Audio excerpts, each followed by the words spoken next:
Okay, my back is to the front door. Okay, so you can see they put pot lights in here. Yay, so there is overhead lighting. There we go. So it's a special treat for a house this age. Okay, so to my right is a very open living room with a big bank of windows. Okay. There's no lights on right now, so this is the natural light. Okay, and then the dining space. Oh, that's more of the dining space over here.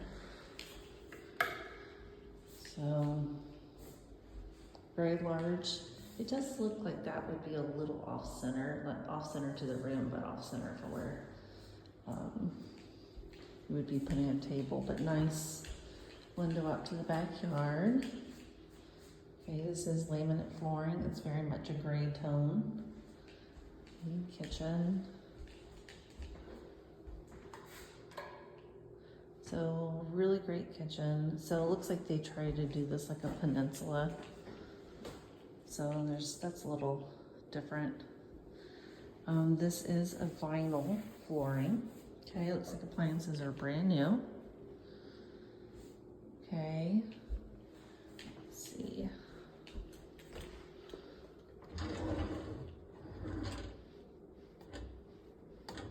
I think they're soft close. No, they're not soft close. They just close really slowly. Okay, so then turn the corner. So this is the laundry area. Okay. Let me just see what the lights are. So yeah, washer dryer off of the kitchen.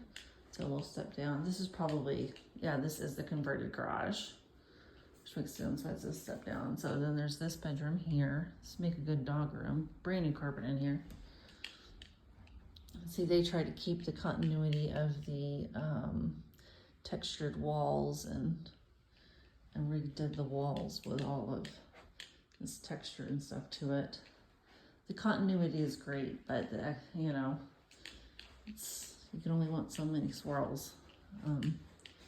Right, so again, this is like some of the other houses we looked at where the windows were kind of an odd height, just because there is like a bulkhead here,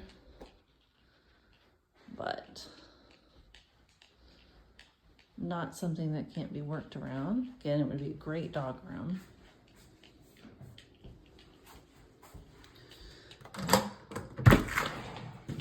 And then we'll come back to this, but there is a screened-in porch off of the kitchen.